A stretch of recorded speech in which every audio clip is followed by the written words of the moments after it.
I'm Edie Workentine, a volunteer with the Inyo-Mono County Master Gardeners. Today we're going to see how one begins a fall crop that anyone can grow, garlic.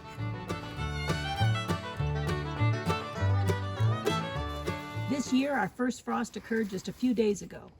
We are here today with Rosie Howard, Inyo-Mono County Master Gardener since 2009.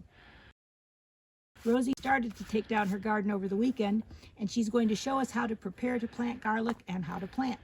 In the spring, we'll join Rosie for another video presentation on harvesting garlic. Rosie, thank you so much for sharing your garden with us today. Can you please tell us what you've been doing to get ready to plant the garlic? Well, every year when our garden freezes, we pull out the dead plants. This is our row for garlic every year because it gets the sun in the wintertime, otherwise the rest of the garden is in shade. What we did was we dug the soil up, not too deeply. We added a lot of rich compost. Rosie uses compost from her own garden. She makes it herself every year. For more information about compost, contact your Master Gardeners. Garlic likes really rich, well-drained soil, so that's what we want to make sure we provide it with. So we want to put a lot of rich composted material in. You want to make sure that your composted material has really cooked at a high degree of temperature. A compost thermometer is good for that. You want to make sure you've killed any pathogens and undesirable weeds that might be in your compost. And you just mix it into the soil and flatten it out. You're pretty much ready to go. Sometimes people ask, what's the secret to growing good garlic? Well, there's no secrets. It's the basic stuff of growing anything. You need good soil, good sun, and good water. After your soil is prepared, the next thing we like to do is lay out our irrigation line. So I'm just using 1/4 inch diameter inline emitter, and there is every 6 inches there's a little laser cut with an emitter inserted into the hose, and that's where the water comes out, and that's perfect spacing for garlic. So after you lay out your lines, just secure them with one of these big metal staples, and you're ready to plant. You can buy I really recommend the laser emitter hose. You can buy it at any garden center or online. It comes with the emitters 6 inches apart and 12 inches apart. In my experience, 12 inches apart is too far apart for our harsh, hot summers, and the ground in between those two 12-inch emitters does dry out. Rosie, so once you've got your soil ready and the irrigation is ready to go, I know you're about ready to start putting some cloves in the ground. Can you tell us something about the garlic that you're planting? You bet. 10 years ago when I finished the Master Gardener class, there was a lovely woman in the class named Julie, and that fall she offered everybody garlic that her mother had been growing not far from this property for about 30 years in Bishop.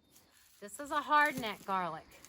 Now I'm sorry I can't tell you the name because she was growing it for 30 years, couldn't remember the name. I've been growing it for 10, so we just call this 40-year Bishop garlic, and we know it's well adapted to our cold winters.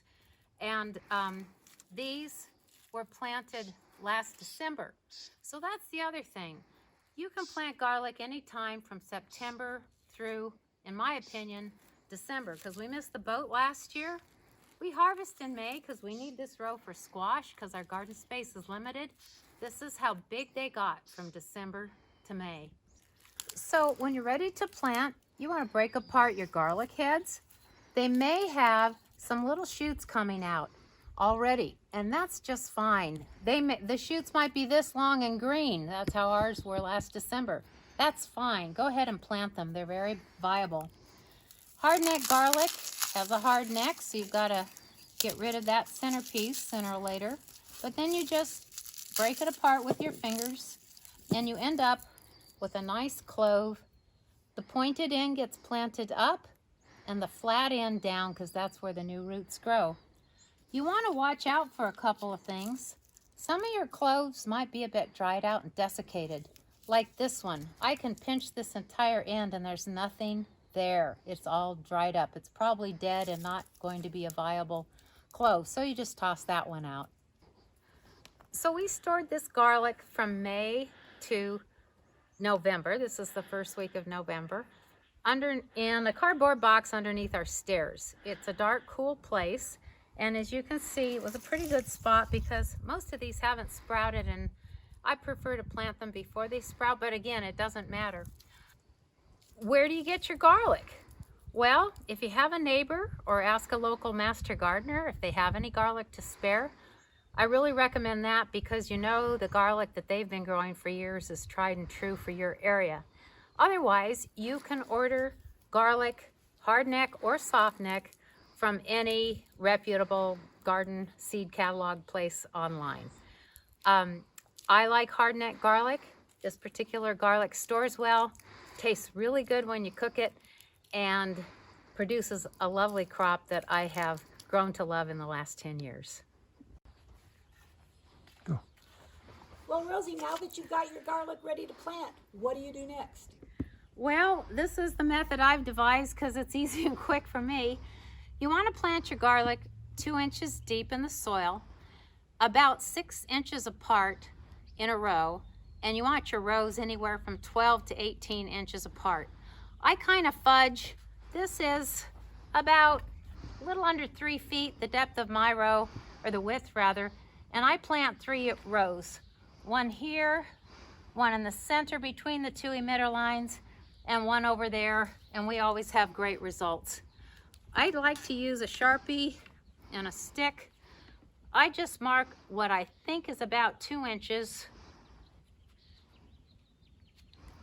and I just start poking holes in the ground every 6 inches. And 6 inches is easy for me to figure out because the emitters are every 6 inches. So 1 in that row, 2 over here, and 2 more over there. After I've broken my garlic apart, it's all ready to go in. Again, pointed end up, flat end down, and you just pretty much drop them in. If they don't fall all the way, you might have to give them a gentle push, but they go in. A light covering of soil, and they're good to go. So Rosie, now that you're starting to plant the individual cloves, how does it yield? How much will you plant and what kind of yield will you expect? Well, 1 clove will grow into a whole head. This head has 13 cloves on it. So depending on your palate and your preferences for cooking, if you like a lot of garlic like we do, I'm half Italian, you're going to want to plant a lot. So Rosie, now that we've got all of our garlic cloves planted, what should we expect in terms of care and maintenance from now until they start to grow? Care and maintenance, it'll be the easiest thing you ever grew. So we have devised this contraption to cover our garlic just to keep the quail out.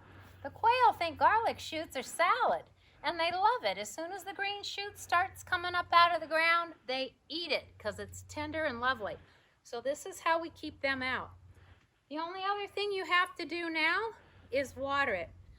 What I like to do before I put it to rest is get the hose out and give it a nice soaking so I know that all my cloves have bedded in the ground, the soil's hugging them, and they're all ready to go. But that's about all you have to do until the spring. When the garlic has grown tall enough so that the quail are no longer interested, Rosie removes the wire protection. In the springtime, your garlic's going to put up a lovely thing called a scape. It has bulbils on the end. It'll come up in a curve and curve around. When that scape is made a full circle, it's time to cut it off or it will drain too much energy out of the bulb and take all the energy into making a nice seed, and you don't want that. You want all the energy to go into the growth of the bulb so it gets nice and big. Those scapes make lovely flower arrangements, and you can cook them. Just be patient with your garlic all winter long, from whenever you plant it in the fall all the way until May. Lots of places will tell you keep it in the ground till June or beginning of July. We would if we could, but like I said, I need this area for growing other things. So, and I get plenty of garlic, so I don't need heads to be enormous, but they get enormous anyway. And I attribute that to really rich, nutrient-rich soil. Thanks for joining us in Rosie's garden. Check back with us in the spring for a video on how to harvest garlic.